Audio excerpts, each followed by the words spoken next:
Akika hayota Oromo TV Galfata dalota Oromo TV Awi jarraf ture Oromo TV Lata hegere Oromo TV Odefanno si awa Oromo TV Kaful kullawa Oromo TV Dar amanama Oromo TV Banma haganama Oromo TV Lelo wala buma Oromo TV Tu bilisuma Oromo TV Lelo wala buma Oromo TV Tu bilisuma Oromo TV Oromo TV Oromo TV Technology Oromo TV Lalan sadarka Oromo TV Sagale Oromo Oromo TV Ragam Afrika Oromo TV Arga sabagudda Oromo TV Bohar sayro hunda Oromo TV Edil ad-dunya Oromo TV Oromiyan Kenya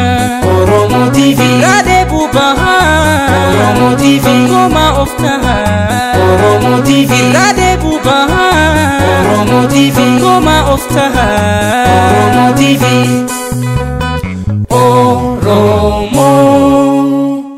Oromo TV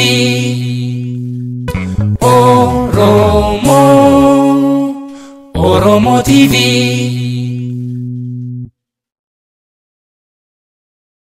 Ordoftoota Oromoo TV jaalatamoo fi kabajamoo bakka jirtan cufattu nagenni badhaadha. Akkuma sawaa jirrutti torbaan kawwanni qalbii Oromoo hawwate yookaan ammoo qalbii keenya fudhate hedduun waan sochii barattoota Oromoo biyya keessatti ammaan kan deemaa jiru. Waan kanarraa kalee sagantaa tokko isinii qopheessine dhiyaannee turre jirra. Har'allee sagantaa tokko waan barattoota Oromoo keessa jiran irratti isinii haasa'uu deemna. Oromiyaan maal keessa jirti? Haali Oromoo maal fakkaataa jettanii uf gaafachuu yookaan wal gaafachuu dandeettan. Yoo Oromiyaan maal keessa jirti? Haali Oromoota maal keessa jira? Maaltu dhalachuu deemaa? Yoo jenne wal gaafannu yeroo ammaa kana wanni dubbannu. Oromiyaan akka ishiin jirtu akkuma wayyaanan jiraachiftu. Oromiyaan akka ishiin bultu akkuma warri biyya bulchaa jiru. Yeroo ammaa kana barattoonni Oromoo haala kana falmuun mootummaa amma kan bulchaa jiru uummata Oromoo waan isaan irratti mari'atin saamichi lafa Oromoo mirga dhabeensummaa Oromoo haala Oromoo gubbaa deemaa jiru kan tursuu akkasiin hin dandeettan Oromoo wal dubbadha wal mari'adha keessattuu lafa Oromoo odoonu jirru nurratti gurguraa isin abbaa lafa nurratti taatanii abbaa qabeenya taatanii nurratti duroomaa sooromaa nu ammoo deegaa hiyyoomaa jiraachuu hin dandeenyu jecha falmachaa jiru. Dubbiin barattootii kaasan kun yeroo ammaa kanatti jajjabaatee cimee guyyaa guyyaan guddachaa gabbachaa badhaadhaa dagaagaa deemaa jira haga ammaa argaa jirrutti. Wanni kun agar deemee eessan bayaa deebiin kun ammoo furmaata tokko hin fidaa. Sochiin kun maal dhaluu danda'a? Sochii kanaaf mootummaan hagam tokko deebisaa yookaan ammoo tarkaan fi akkamiin fudhataa wanni jedhu wanni nu beekni hin jiru. Ammoo wanni hagammatti deemaa jiru barattoonni Oromoo mirga bitaan jalaa gubbaan kaabaa kibbaan lixaa bahaan giddu galeessan gar Oromiyaa handhuura Oromoo kallattii Oromoo cufaanuu maraanuu yookaan hundaanuu yeroo ammaa kana socho'aa jiranii Oromiyaa waliin gayaa sirna bulchiinsa mootummaa Itoophiyaa kaabbaa irree amma kana raasaa jiran. Wanni Oromiyaa keessa deemaa jiru kam fakkaata jechuudha. Kalee yoo isinitti himnu sochiin barattoota Oromoo eessa akka inni ka'e garam akka inni deemaa jiru isinitti haasawaa turre waa'ee sochii kana akkuma isinitti himaa turre sochiin kun torbaanum kan keessa jalqaba torbaan kanaatiif torbaan darbee keessa naannoo Oromoo keessattuu biyya Oromiyaa kalixaa naannoo Wallaggaa fa'aa irraa naannoo Iluu Abbaa Booraa irraa akka inni ka'e dubbachaa turre. Achi dhufee garaachi lafa kan giddu galeessi naannoo Oromiyaa waliin gahuun baha Oromiyaa dhaquun baha irraa kibbi dhaquun naannoo kallattii Oromoon qabdu cufaayyuu waliin gahee ammoo naannessee Oromiyaan hedduun yeroo ammaa kana falmiidhaan mormiidhaan hiriir nagaa ba'uudhaan uummanni mirga ofiitiif hira ofiitiif heegera ofiitiif heegera ijoollee ofiitiif lafaaf lafee biyya Oromiyaatiif yeroo ammaa kanatti uummanni akkasiin barattoonni keessattuu falmaa jiran. Wanni akka malee yeroo ammaa kanatti ta'u jechuun falmii kan keessatti barataan diqqaan jechuun man barumsa sadarkaa tokkoffaa barachaa jiranii haga barattoonni jechuun man barumsa giddugaleessaa giddugaleessa olaanaa barattoonni yuunivarsiitii sochii kana irratti hirmaachaa jiran. Har'a warri nu dhageen naannoo tokko tokko keessatti jechuun barattoota qofaa miti ijoollee qofaa miti abbootiin haawwan maatiin sochii kan irratti dabalamuudhaan waliin makamuudhaan gaafiin barattoonni kaasaa jiran gaafii kenna. Gaafii kiyya gaafii uummata Oromooti gaafii uummata Oromoo bal'ooti gaafii hegeree biyya keenyati gaafii hiree Oromiyaati gaafii jiraachuu dhabuu Oromiyaati jechuudhaan hiriira dabalamanii jiran. Kan arginu fakkeenyaaf hiriirri nagaa magaalaa Najjoo keessatti jechuun suuraaleen jechuun maatiin barattoota waliin dabalaman arginee jirra kalaa marsaalee hawaasummaatiin hiriirri nagaa magaalaa Naqamtee jechuun Wallagga Bahaa keessatti ammallee akkasuma sochii barattoonni godhaa jiran hiriira barattoota kan mormii keessatti maatiin hiriira sun gubbaatti hirmaatu arginee jirra jechuudha. Karaa biraatiin ammoo yuunivarsiitii Haramaayaa ka Bahaa Oromiyaa jechuun Harargee Bahaa keessatti jechuun barattoota maatiin akka dabalamtee maatiin akka hiriira nagaa baatu arginee jirra jechuudha. Kunin waan ammaan tana jechuun dhalachaa jiru jechuudha. Kalee yeroo dubbachaa turre sochiin kun jechuun sochii barattootati. Barattoota ijoolleen xixiqqoo man barumsa sadarkaa tokkoffaa kaastee gara man barumsa giddu galeessatii fi gara man barumsa sadarkaa olaanaa lammaffaatii fi akkasumas yuunivarsiitii yookaan gara kolleejii deemaa jirti. Barattoonni kun maatii qaban, abbootii qaban, haawwan qaban, akaakuuwwan qaban, akkoo qaban. Maaliif jechuun warri kun jechuun dhukkubbiin ijoollee tanatti dhagamte bira hin dhaaban. Maaliif jechuun hojjetaan Oromiyaatti bira hin dhaaban. Maaliif akkasumas jechuun warri Oromoo kabaratan jechuun warri biyya alaatiif biyya ala jiran maaliif ittiin dabalamne jechaa gaafii gaafachaa jirra. Har'a wanni argaa jirru magaalaa Haromaayaa keessatti jechuun barattoota kan bira maatiin baatee akka dhaabatte arginee jirra. Akkasumas Najjoo fi Naqamtee keessatti maatiin bira baatee dhaabbachuu arginee jirra.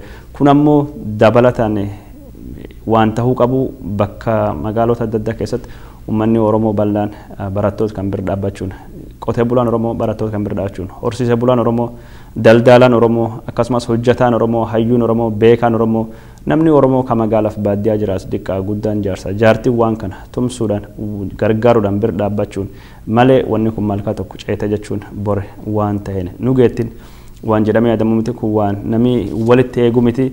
Kun dirqama lammummaati dirqama Oromummaati Oromoon cufti kan irratti hirmaachuu qaba Oromoon cufti nuyyuu kan irratti jechuun wal dhagahu wal bira dhaabbachuu waliin mari'achuu dirqama qabaa waan jedhu marsaalee hawaasummaatii fi akkasumas waan adda addaa irraa argaa jirra.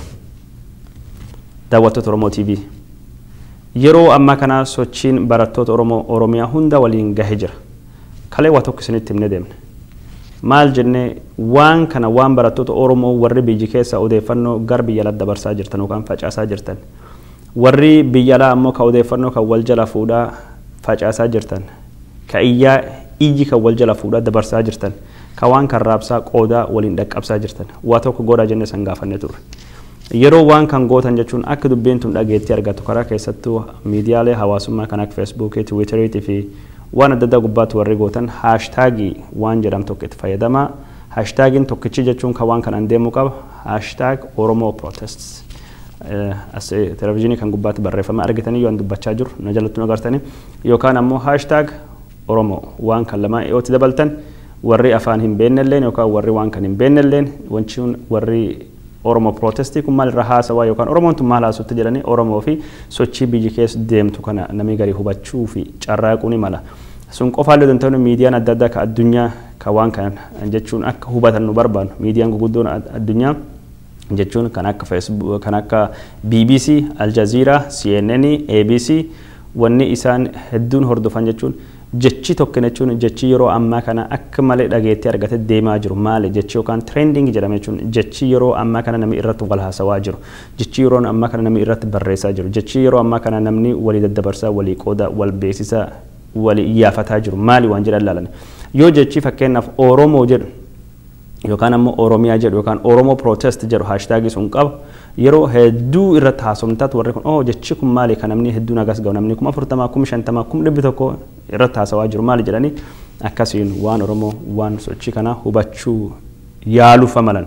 Kanaafuu namni waan Oromoo share gootan Oromoo protest jettanii yoo barreessan qofaan isa faayidaa hin qabu hashtag yookaan ammoo hash Oromoo protest jechuu hin dagatina.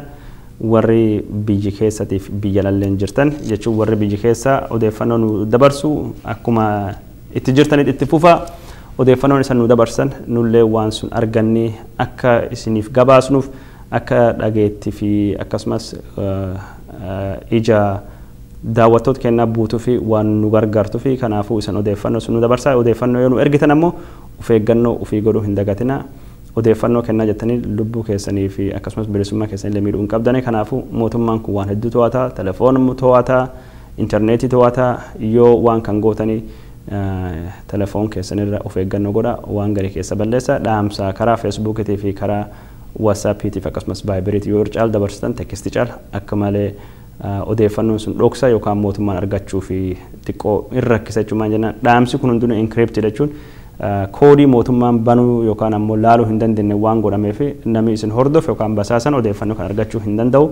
Kanaaf wanni an jechuu barbaadu odeeffannoo yoo hirtan jechuun of eeggannoo godha. Keessattuu kompiitara yuunivarsiitii yoo itti fayyadamtan taatu waan itti fayyadamtan namni isin bira jiru laala yoo itti fayyadamtan dubatti balleessa.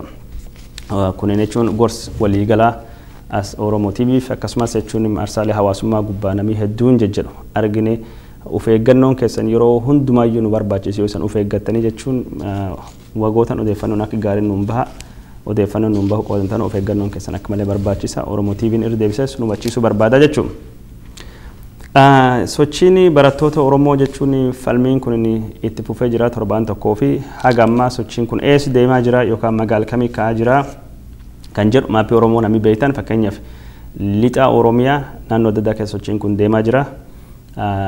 Oromiyaa lixa yookaan ammoo naannoo Wallaggaa jedhamee beekamu keessatti jechuun sochiin barattoota kun magaala hedduu keessa ka'ee jira. Magaala akka Najjoo keessatti dhageenya jirra, Naqamtee keessatti dhageenya jirra, Mandii keessatti dhageenya jirra, Ayiraa keessatti dhageenya jirra, Beegii keessatti dhageenya jirra, Gullisoo keessatti dhageenya jirra, akkasumas Gimbii keessatti dhageenya jirra jechuudha. Naannoo Wallaggaa jechuun kan adda addaa bahaa fi Wallaggaa lixa kan jechuun jira Wallaggaa leeqama.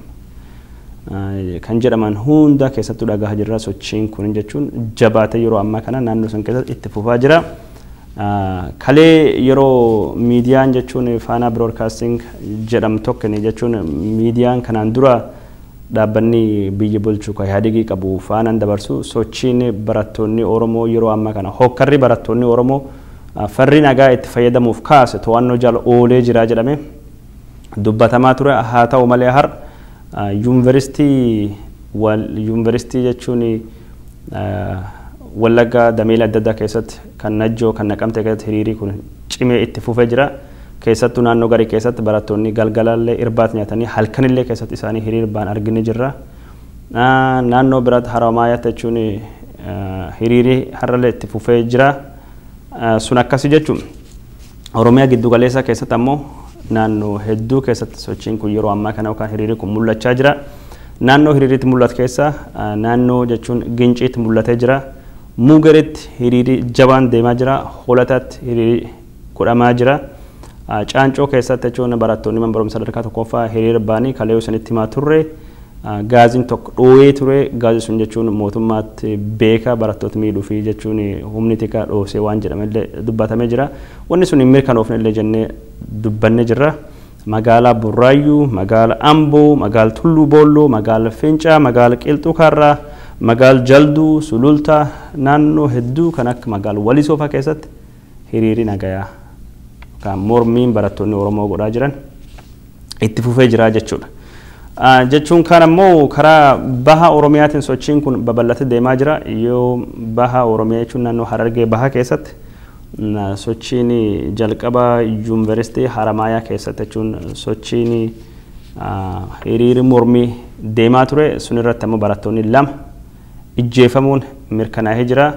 Achi qofa osoo hin taane har'a ammoo akka dhageenyetti magaalaa Baddannoo, magaalaa Dadar, Kaarramiillee barattoonni jechuun hiriira nagaa godhanii jiranii. Naannoo gariitti ammoo barattoonni jechuun mootummaatu walitti qabee barattoota haasofsiisuuf yaalii godhaa turanii.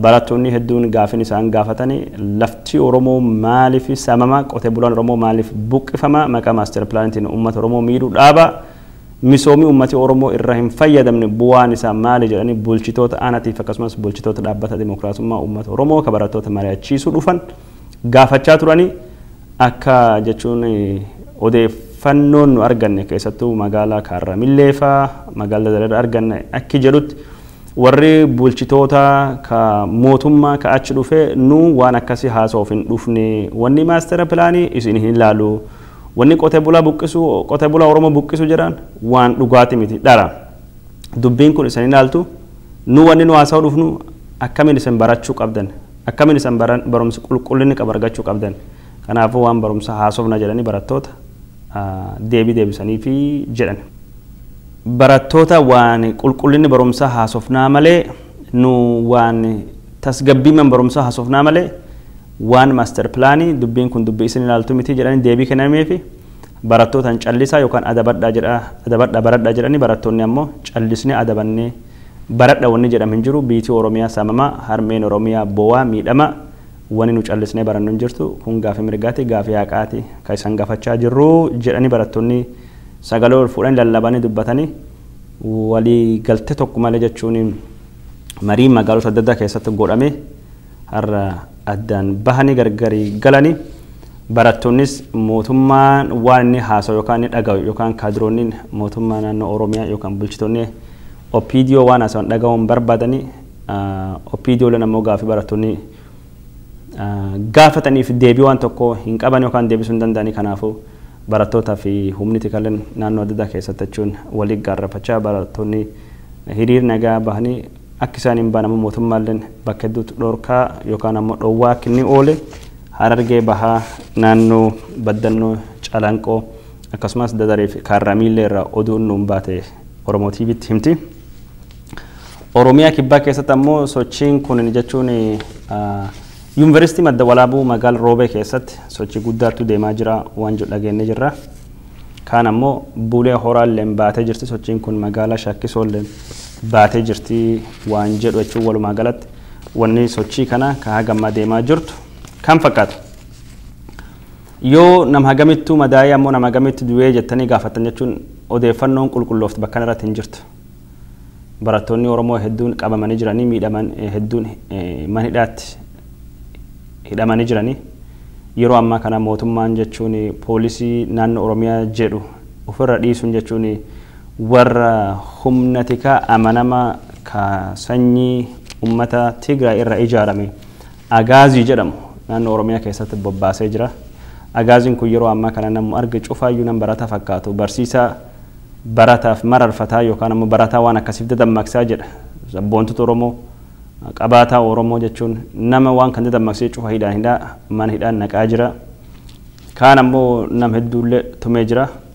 Walumaa galatti lakkoofsi nam du'ee jechuun kan madda sooshaal miidiyaa yookaan miidiyaa hawaasummaa irraa yoo walitti daanuu jechuun haga nama 10 oliiti. Garuu miidiyaan Itoophiyaa haga ammatti namni du'ee jedhanii dubbate yookaan ammoo namni hokkora jechuun yookaan ammoo jeequmsa barattoonni farri nagaa itti fayyadamuuf kaasan namni dhumate jechuun nam 3 jedhanii miidiyaan Itoophiyaa dubbata jira. Lakkoofsi miidiyaan Itoophiyaa dubbate yeroo hunda yoo 30 taate yookaan 10 taate warri 3 dubbata. Yoo 130 dubbata jechuun lakkoofsi ammaa fi nam du'ee kan qabne hin jiru kan amma daa'ee lakkoofsi nu qabne hin jiru garuu namni hedduun du'uu hin oolu barattoonni hedduun miidhamanii jiranii akkuma isin sooshaal miidiyaa irraa argaa jirtanitti garii isaanii as agarsiisuuf yaalla suuraan garii akka malee hamaadha jechuun garii hin agarsiifnu sochiin deemaa jirtu bal'oodha jechuudha.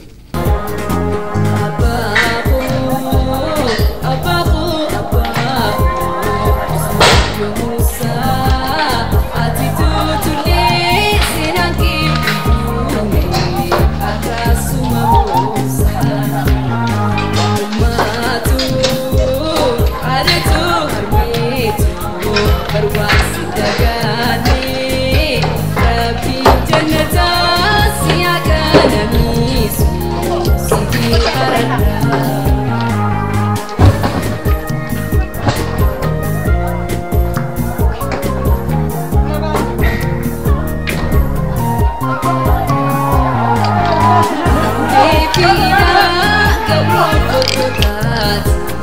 Adam babane ilma kanke jiruda sidamne hadiyo kudane dakamale ila qisakute ogati bate oto ilma ke zawate sikute tuasamate ya unami جاي بقرتي حتى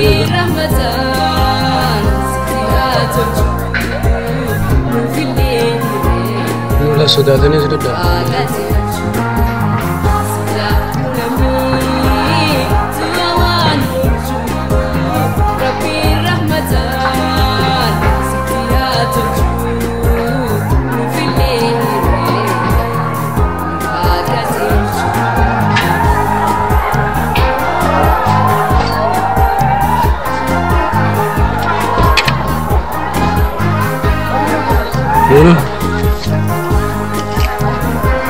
لا سوداني تجرن سوداني تجرن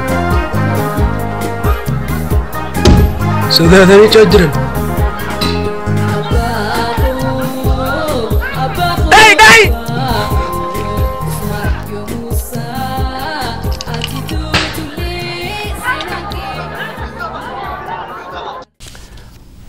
daawwattoota Oromoo TV hagamma waniin irraa haasawaa jirru hiriira mormii barattoota Oromiyaa keessatti deemu irraa haasawaa jirra akkuma isinitti himaa jirrutti mormiin tun naannoo Oromiyaa hunda waliin geettee barattoonni jechuun sochaanii kaanii jiranii naannoo adda addaa keessatti barattoota kanatti jechuun maatiin abbootiin itti dabalamanii jechuun sochiin kun diddaa barattoota irraa gara diddaa uummata bal'aa diddaa uummata Oromoo gosa hundaayyuu hammatu ta'aa jirti kun amma mootummaa akka malee waan sodaachisee rifachiisee jedhamee dubbatamaa jira yeroo sochiin barattoota Oromoo akkasitti mootummaa sodaachis kanatti ammoo warri dhaabbileen Oromoo maal godhaa jirti gaafin jettammoo hedduun ka'aa jirti yeroo akkanatti jechuun barattoonni Oromoo miidhamaa jiranitti barattoonni Oromoo du'aa jiranitti barattoonni Oromoo daa'imii jechuun diqqaan jechuun daa'imii jiruun hagam isaa haftu jechuun uf wareega kennaa jiranitti warri Oromoo ka biyyalaa jiraatu jechuun ka sodaa qawwee wayyaanee hin qabne jechuun ka sodaa hidhamuu hin qabne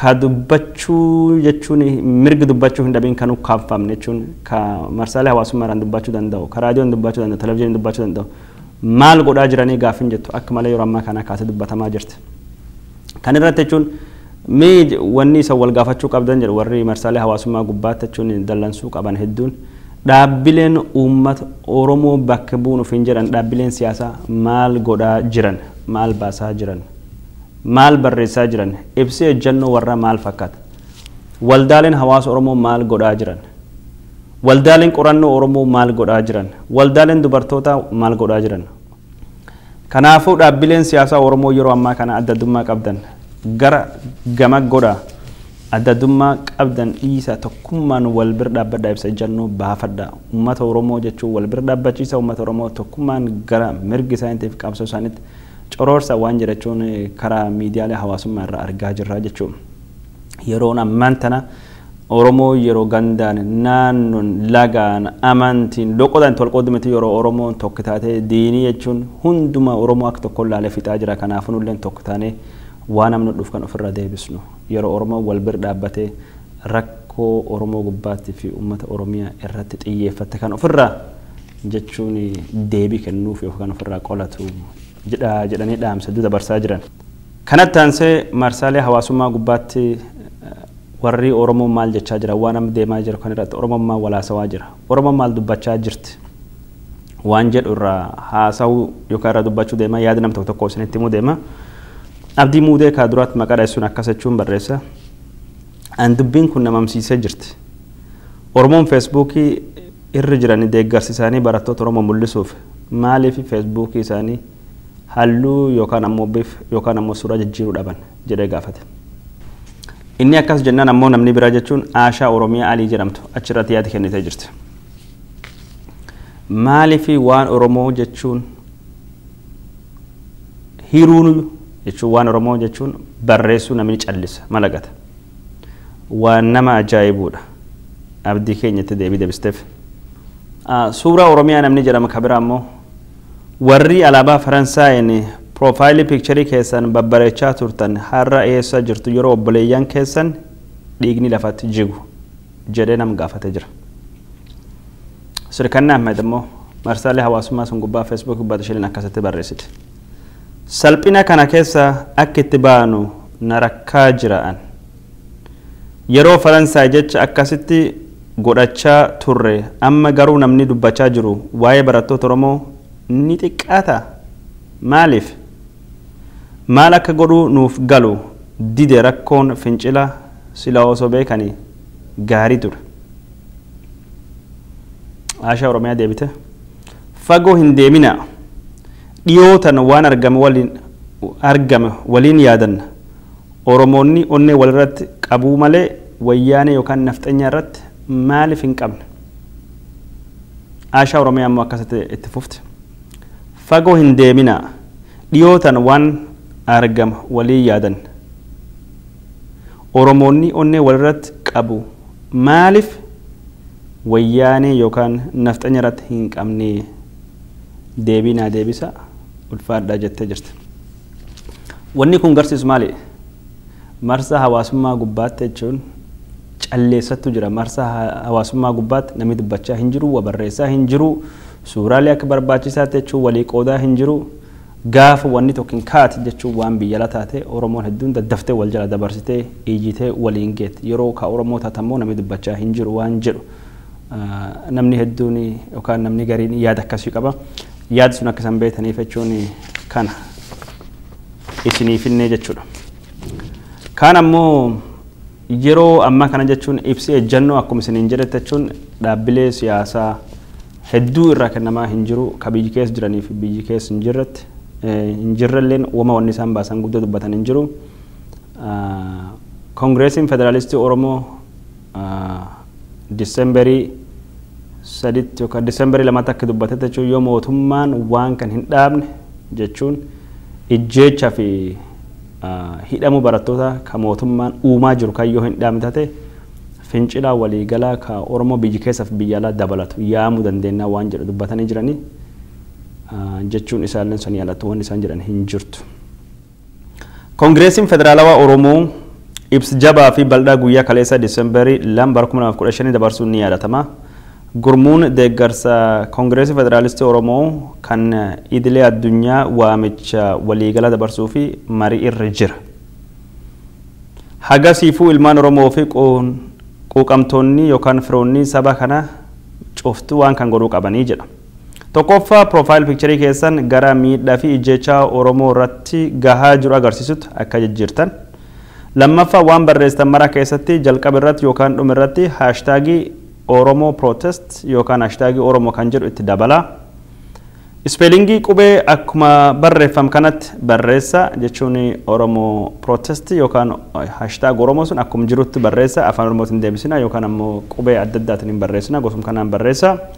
Suuraa wareegamtoota yookaan kan miidhamtoota maqaa fi seenaa isaanii kan akka bakka dhalootaa fi bakka kamitti akka miidhame ibsan waliin maxxansa.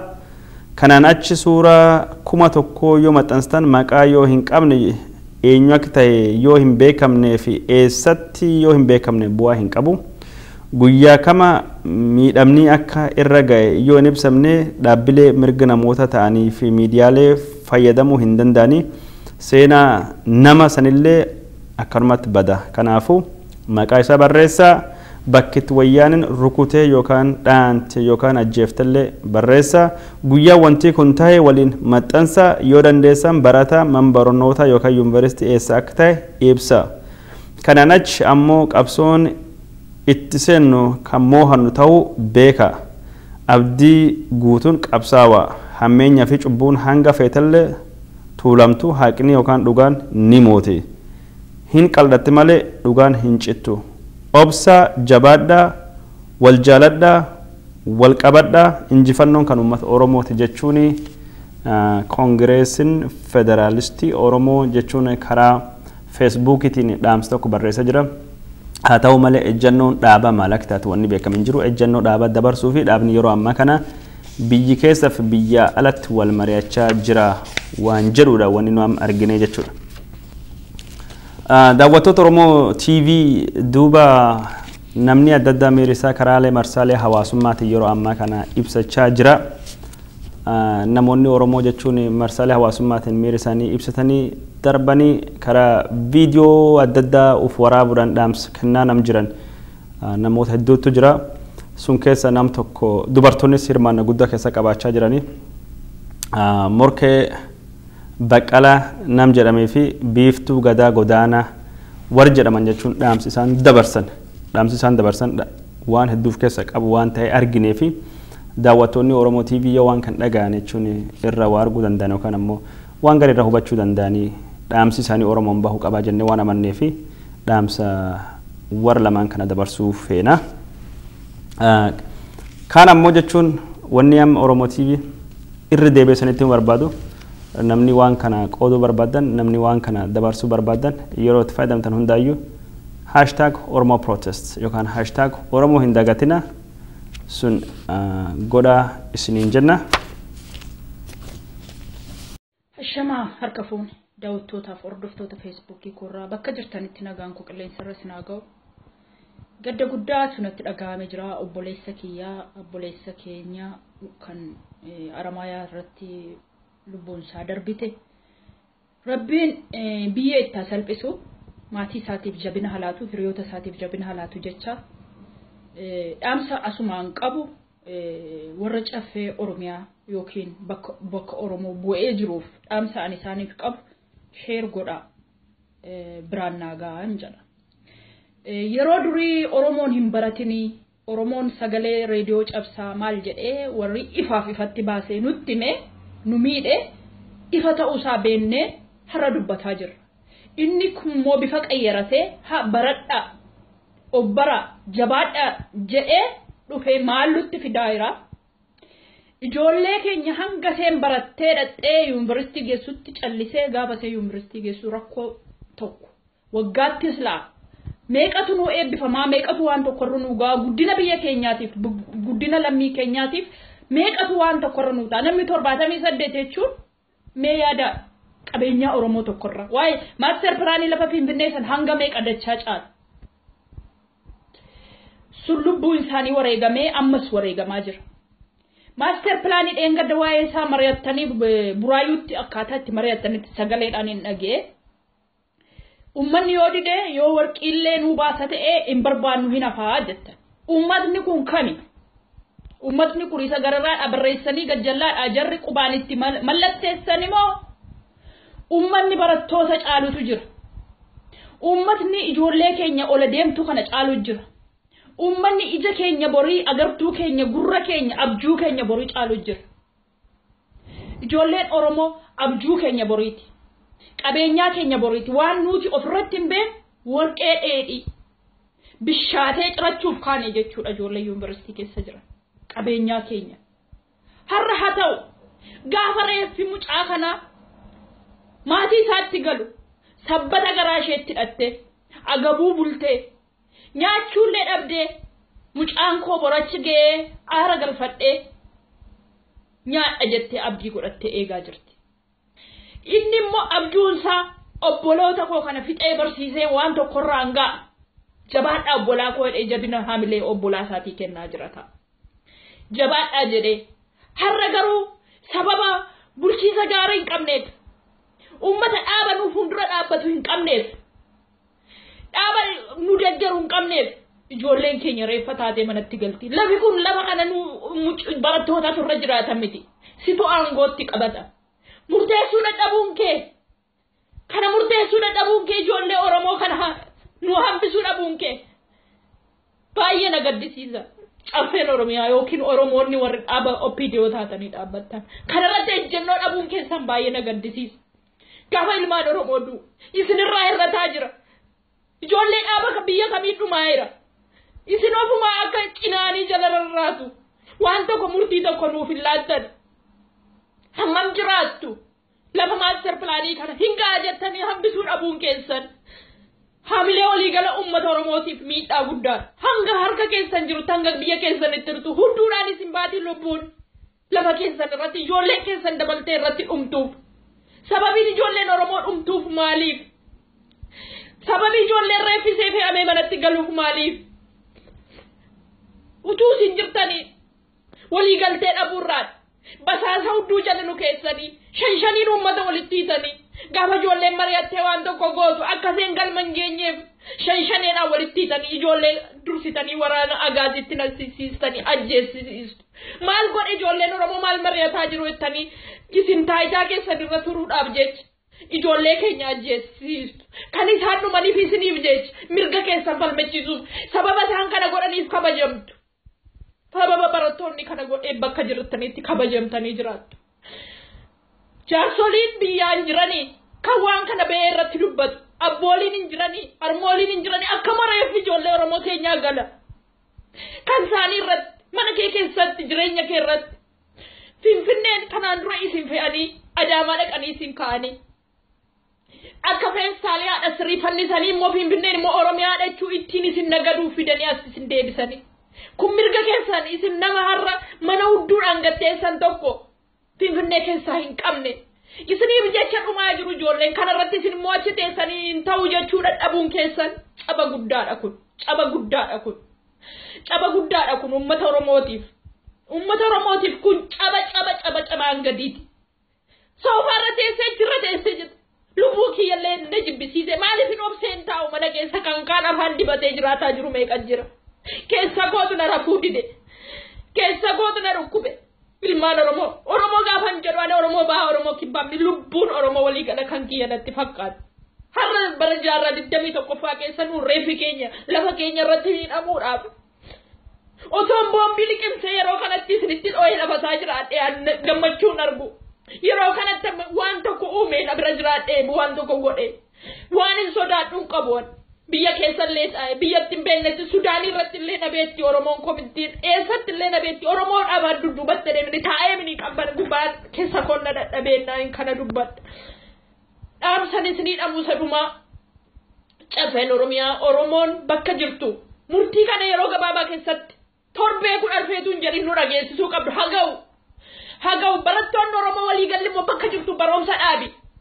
Barumsa dhaabiiti achuma dhaabbadhu hin darbati waan darbatiin achuma keessa taa'e agabuu ta'e aniin gumbultii 11 bulee hin duune agabuu taa'e rakkoo hedduu keessa darbe waan tokko taataniiti abshiraa ergi jalqabdanii dudduubatti hin deebina du'a isa no sodaatanii boriin du'a isa. Sama harka fuunee akkam jirtu kabajamtoota fi jaalatamtoota ilmaan Oromoo bakkuma jirtanitti nagaan keenya isinaa ga'u. Egaa nagaa maaltu biraati nagaa kiyyatti aansuudhaan gadda guddaa nutti dhaga'ame ibsachuu barbaada gamanumaanii.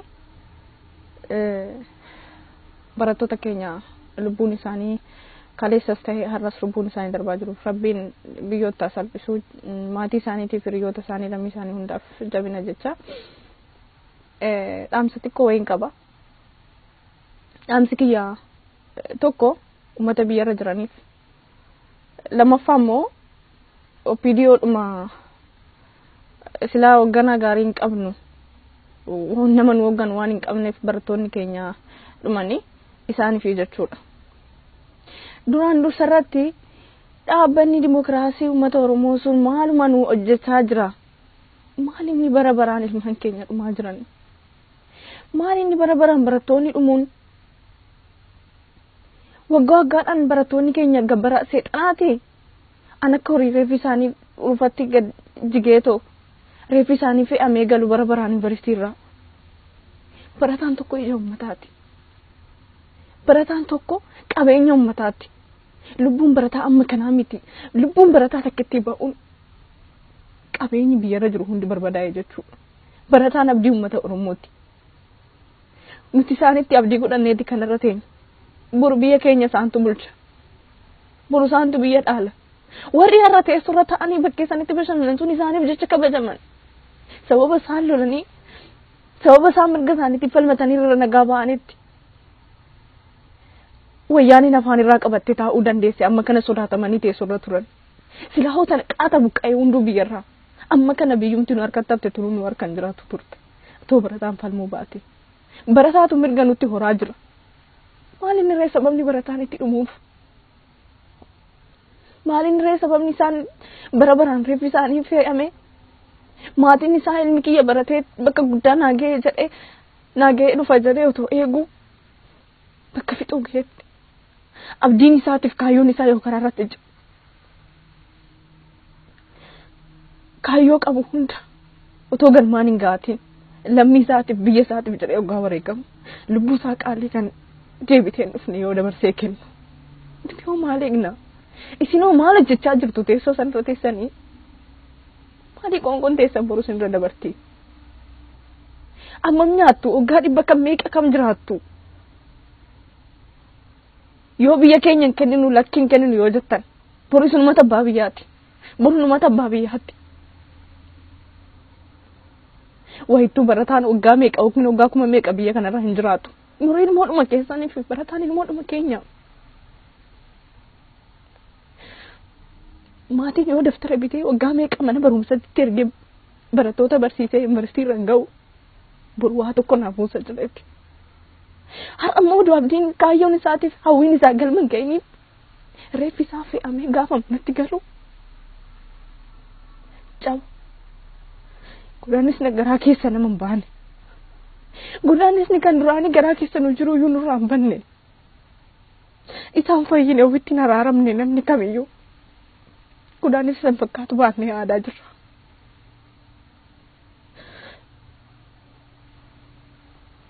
Akkanitti dubbadhu hin dhabe jecha na hanqate. Otoon yoona isaan wajjin jiraadhe yookaan xiyyina keessa dhaqxe. Yookaan isaan wajjin du'e. Dhugaanis niin jedha natti tola. Garuu maa gochuu hin dandeenye. Lammaffaa immoo akkamitti barataa qooftii yeroo hunda karaarra deemee hiriira nagaa ba'ee lafti qotee bulaan gurguramin qotee bulaan laafaan fudhatamin qotee bulaan qeesaatirraa buqqeen jedhee iyyuu qabaa. Maaliif qotee bulaan gabaa deemuun dhiisne? Maaliif daldalaan kan suuqii qabu suuqii isaa cufatee ol hin teenye? Torbii takkaaf oduu kan godhame. Barataan oduu barumsa isaa dhiise. Inni daldaluu seduu daldala isaa torbii takkaaf dhaabe. Inni gabaa deemu san gabaa isaa oduu torbii takkaaf dhaabe. Barattoonni kun hundi hin dhuman namarraa. Miti magaalaa Oromiyaa godinaalee Oromiyaa miti Finfinnee deeffachuu dandeenya bifa saniin. Ijoolleenis biyyarraa kanaa sa'an kanuma. Miidiyaan waan kana nu dabarsu akkamitti dhabame? Maal bu'aa nuuf qaba? Barataan amma kana lubbuun isaa darbee jedhanii miidiyaadhaan nuuf dabarsuun bu'aa nuuf hin qabu. Argaa jirra, dhagaa jirra, karaalee adda addaatiin viidiyoon isaanii nu ergamaa jira. Suuraan isaanii nu bira gahaa jira. Kan gurri keenya dhagaa jira. Waan akkasii kana godhaa karaalee akkasiitiin akkas ta'a jechuun miidiyaan akkamitti dadhabe? Maaloo keessi keenya nu gubate? Yookaan barataan qofti dhumuu hin qabu. Inni daldalus daldala isaa dhaabu. Inni hojjetus hojii isaa dhaabu. Namni torbii takkaa muti guyyaa meeqa gabuusaa hin jiraata. Hundi keenya rakkina agarree jirra. Namni rakkina arge rakkina arguu dandeessu. Kan beela'ee sarqi beela arguu danda'a. Waa miti. Qoonqoon akka abbaan godhataati. Bishaan yoo dhuge hin jiraata namni tokko maa rakkoo hin qabu. Turbiin tokko taa'uu hin dadhabamu.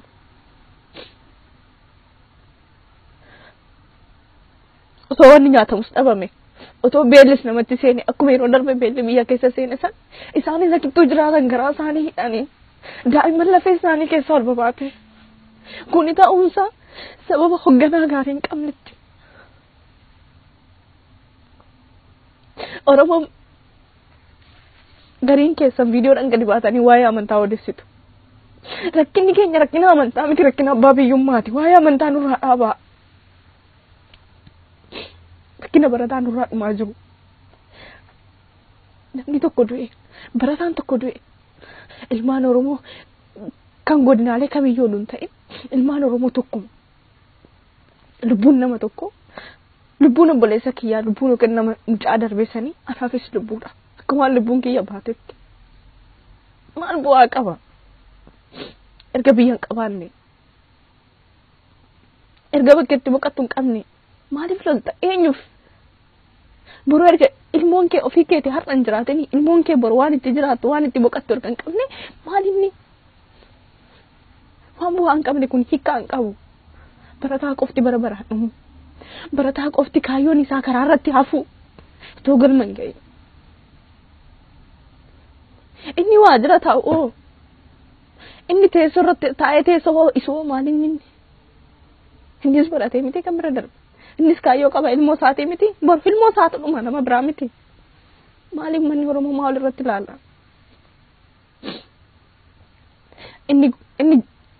inni hamboo yoo hiriira nagaa ba'e inni Wallaggaa callisee ta'a inni Wallaggaa yoo hiriira nagaa ba'e kan Baalee kan Arsii callisee ta'a maali Oromoo godina takkaa qofaa miti kan Oromiyaa dhaalu barataa qofaa miti kan Oromiyaa dhaalu boruu soppoliiwwan keenya kan lafaa yaa'an ani jechan jedhu dhabee jiru akka ergaa guddaatitti wanti dabarfachuu barbaadu garuu yoo xiqqaate miidiyaan OMN waa'ee kana dabarsuu qaba karamiin uummanni akka kara qabsootitti bahuu qabu kana godhaa jechuu qaba malee uummanni amma kana dhumee jedhanii akka hin dubbanne argaa jirra bakka dhagaa jirra maayini wanti bira wanti maaltu nu hafe karanaan baa gabaa hin bayina warri gabaa baatan gabaa dhiisa warri hojii hojjetan hojii dhiisaa jedhee oduu miidiyaan tokko nu dabarsee yoo naqaata silaa uummanni tokko ta'ee ka'e qotee bulaan yoo midhaan isaa fe'ee gabaatti ba'uu baate maal nyaatti wayyaaniin midhaanuma qotee bulaan qotee tokko gabaa geessee gurgursanii miti kan rasaa nyaatanii irratti quufanii takka rasaasan ijoollee keenya fixaa jiran takkaa fi uleedhaan ijoollee walitti naqaa jiran maal qabdi ijoolleen harkaa dhagaa fuudhanii darbatu moocaa ummaa isaanii baasanii tafirraachi darbatu warri abbaa hirree warri abbaa humnaa biyya keenya hoggaanuu dhaalan midhaanuma keenya nyaatanii hoggaanutti quufan kan maal nuun jedha seenaa nu gaafatu fakkeenya kaleessa mootonni keenya dhuman nuuf hin ta'anii biyya isaaniitiif jedhanii kanaaf miidiyaan OMN'tis gamanumaan utuu waan kana nu dabarse inni daldala isaa akka dhaab inni qotee bulaan akka gabaa ba'ee midhaan hin gurguran barataan akka deemee mana barumsaa hin dhaqne hojjetaan akka hojii hin dhaqne kanuma maaliin wanti bira gaafa san kottu bahii hojjedhu jedhee namni dirqamaan hojjisiisu hin jiru kottu bahii baradhu jedhee namni dirqamaan barataa barsiisu tokko hin jiru kottu bahii midhaan kee gurguradhu jedhee namni qotee bulaa dirqamaan gurgursiisu tokko illee hin jiru sababbiin isaatis qabeenya isaati hin gurguru yoo jedhe gurguruu dhiisuu danda'a kanatti otoo barataan keessan isinirraa dhumaa jiru isin gabaa baasanii midhaan gurgurate warri qotee bulaa san booda immoo isuma nyaatanii nurratti deebi'anii lafuma teenya irraa qotatanii too isin gabaatti midhaan gurgurattan san isuma isinirraa fudhatanii biroo harka keessan marattanii fidanii lafa abbaa qabeenyatiif kennanii isuma irratti deebitanii waardiyyaa taatan waa qabaa kun abbaan qabeenyaa duraan qabeenya qabu qabeenya isaa dhiisee har'a qabeenya isaa irratti deebi'ee waardiyyaa ta'ee gaafa hojjetee nyaatu tole amma jirutti waardiyyaas taanii hojjennee yoo nyaanne garuu lubbuun nama tokko lubbuun barataan kaayyoo qabu barataan boru biyyan bulcha jedhee abdatu barataan boru injiinaran ta'a jedhu barataan boru doktoran ta'ee uummata koo lammii koo gargaare kan dhibame fayyisa jedhee abdii qabu abdiin isaa yoo karaa irratti jalaa cabu maaltu nutti dhaga'ama nus keessi keenya akkasumatti nu cabaa jira nagaan tura.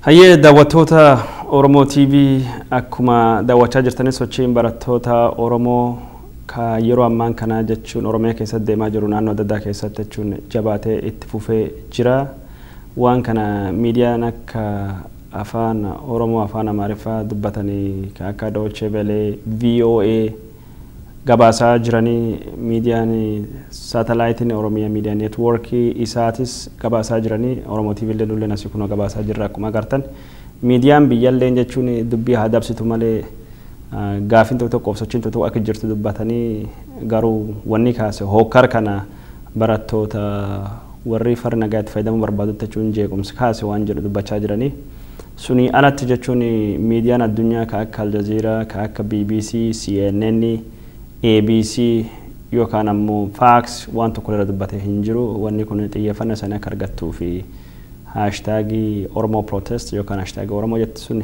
itti fayyadamtanii namni beektanii warra miidiyaa kan yoo qunnamtanii yookaan warra miidiyaa kanatti himtanii wanni kun akka gabaasamu godhame jechuudha. gaariidha. Odoo ammaan tan sagantaa kana si qopheessaa jiru addi bilisummaa Oromoo jechuun ibsa baasee jira. Ibsa warraatiin jechuun tarkaanfiin sirni bulchitoota ilmaan Habashaa Oromoo irratti fudhachaa jirtu haga ammas hammaatee itti fufee jira. Wanni torbaan kan Oromiyaa keessatti deemaa jiru waan sun agarsiisu jechuudha. Ibsa ejjennoo baasanii jiranii. Ibsa ejjennoo sana bal'inaan keessatti deemee ilaaluu fi yeroo hin arganne kan isinitti barbaada. Yeroo amma kana Oromoon naannoo adda addaa jirtan ammoo kan biyya ala jirtan keessattuu uummata Oromoo ka biyya jiru ka sagalee dhabeef sagalee ta'uu dandeettanii uummata Oromoo ka biyya jiru gargaarsa dhabeef gargaaruu dandeettanii jechuun tumsi ta'uu dandeettanii uummata Oromoo ka jechuun odeeffannoo dhabeef akka inni odeeffannoo argatu godhuu dandeettanii. Kanaafuu Oromoon biyya alaa jirtan waan hedduutu sanirraa eegama. Yeroo amma kana wal bira dhaabbattanii mari'achuu qabdanii yeroo amma kana waliin haasa'uu danda'uu qabdan. Oromo TV, Oromo TV, Oromo TV, Oromo TV, Oromo TV, Oromo TV, Oromo TV, Oromo TV, Oromo TV. Odeeffannoo amma kan nageettan akka argutti Oromoonni naannoo Washington DC fi naannoo magaalaa Washington DC ka Virginia Maryland qubatu hiriir nagayaa har baatee jirti. Oromoon adda addaa jechuun kan naannoo adda addaa jirtan Seattle haa ta'u, Minnesota haa ta'u, Denver haa ta'u, Atlanta haa ta'u, New York warri qubatan, Chicago warri qubatan jechuun akkuma kanaan dur hiriir nagayaa gootan ammallee hiriir nagayaa gosuun godhuun akkumallee barbaachisaadha. Maaliif callistanii ta'aa jirtan? Maaliif hin dubban? Maaliif calleessaa ganga kun jechuun bar darbee Oromoon hiriir nagaa bahuuni ardii Oromoon keessa jirtu 5 keessatti hiriir nagaa bahan Ameerikaa kaabaa, Awurooppaa, Awustreeliyaa, ardii Afrikaa keessatti Oromoon bakka hundattuu hiriir nagaa baate bar darbe waan ta'eedan maaliif waan akkasii amma tokko godhuu hin dandeenye Oromoon biyya ala jirtan jechuun kan naannoo adda addaa jirtan maaliif hiriir mormii hiriir falmii miidiyaa adda addaa duratti maaliif hin baane? Maaliif jechuun akka yeroo sanii jechuun onni gosuun amma hin horan. Kanaafuu Oromoon biyya ala jirtan waan hedduutu san eegata. Uummata biyya keessa jiruu fi ka sagalee ta'uu danda'u isini uummata biyya keessa jiruu fi jechuun dippiloomaatota ambaasaadarota ka ta'uu dandeettan isini. Kanaafuu hiriir nagaa gosa bar darbee gootan sun yeroo amma kana gootan akka malee barbaachisaadha. Oromoon as Minneapolis fi St. Paul qubattu bori Disemberii 4 bara 2015 mari'achuu deemanii mariin sun bakka hawaasa Oromoo ka Minnesota St. Paul argamu keessatti gaggeeffamuu deema. Namni Oromoo cuftunuyyuu affeeramtanii jirtanii marii sun gubbaatti akka bor argamtan yaamichi sun dhiyaatee jira. Oromoon yeroo ammaa kana hoggansi barbaada jechuun barattoota xixiqqoon jechuun wareegamaa du'aa jiran kun waa malee jechuun dhiigi isaanii jiguu hin qabu. Dhiigi isaanii qabsoo Oromootiif dhiigi isaanii bilisummaa Oromootiif ka waan tokko dabalu sochii Oromootiif ka waan tokko godhu ka waan Oromoo jechuun dura deemsisu ta'uu qaba yookaan ibiddi yeroo cufa qabatee dhaamta'uu hin qabu. Ibiddi jechuun si boba'ee ifa karaa bal'aa si baasee gara kaayoo yookaan ammoo galma keetti nama geessu ta'uu qaba. Warri Oromoo ka dhaabbilee siyaasaa hoggantan ka qaama adda addaa jechuun hawaasa Oromoo hoggantan yeroo kana yeroon hoggansii keessan yookaan bulchiinsi keessan yookaan qajeelchi keessan yookaan mariin gorsii keessan barbaachisu. Abbootiin amantiis yeroo kana jechuun gorsii keessan ka barbaachisu. Yeroo biraa jechuun waan adda addaa gubbaatti isin yaada kan ta'in dhageen. Yeroo Oromoon miidhamaa jirutti Oromoon du'aa jirutti yoon dubban yoom dubbattan. Yeroo Oromoon jechuun miidhamaa jirutti abbootiin amantii jechuun warra Oromoo ka amantii adda addaa qabu amantii keessan jal deemu hordofu yoo dhaamsa kanatiif jechuun dab deemaa jiru cunqursa deemaa jiru hammeenyi deemaa jiru dhaaba waan kan falmannaa wal bira dhaabbannuti kun daba protestaantii yookaan ammoo ka pheenxee ta'an ka Wallaggaa yookaan Oromiyaa lixaa dhumachaa jira ka Islaamaa ka Harargee dhumachaa jira ka giddu galeessa jechuun ka Shawaa ka Waaqeffataa Irreessa hordofu kamiyyuu cuftu dhumachaa jira. Oromoo tokkollee gargari baasan diinii ijaddaatiin ilaalu Oromoon hundinuu iji tokko ilaala hundu diina rukutamuu dhahamuu ajjeefamuu qaba waan jedhu diinni ejjennu akkasii waan qaba fakkaata isin yeroo amma kana maaliif wal qoodanii callisanii jettanii ilaaltan. Kanaafuu yeroon kun yeroo tokkummaan Oromoo barbaachisa. Yeroon kun jechuun yeroo hoggansii barbaachisu warri biyya keessa jirtanillee dhaabbileen akka Koongireesii Federaalistii Oromoo haga dandeettanitti wal bira dhaabadha hoggansummaa taa kennaa haga seerii biisuun isanii eeyyamutti socho'aa. Kabiyyala isinillee dandeettanitti gurmaawa socho'aa waan ta'e waan uummata Oromoo jijjiiruuf carraaqa. Daawwattoota Oromoo TV waan nu daawwattaniif galatooma. Sagantaan keenya kaharraa ka sochii barattoota Oromoo irraa qopheessin kanuma walii qoodan haashtaagii Oromoo Protest yookaan haashtaagii Oromoo hin dagatina sagantaa biraatti walitti deebina. Aksunitti naga badhaadha keessanuu ta'a.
Oromo TV bilisumma Oromo TV no wana bumma Oromo TV bilisumma Oromo TV Oromo TV Oromo TV technology Oromo TV dola lan sadarka Oromo TV sagale oromo Oromo TV kagam Afrika Oromo TV arka sabagudda Oromo TV har sayro hunda Oromo TV edil adunya Oromo TV oromiyan kenya Oromo TV rade bubaha Oromo TV koma oftaha Oromo TV rade bubaha Oromo TV koma oftaha Oromo TV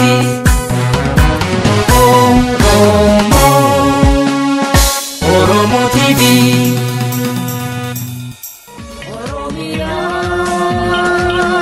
Dia kota, dia aku bandura, taksawan dimangke, erregam kesatan jami ora.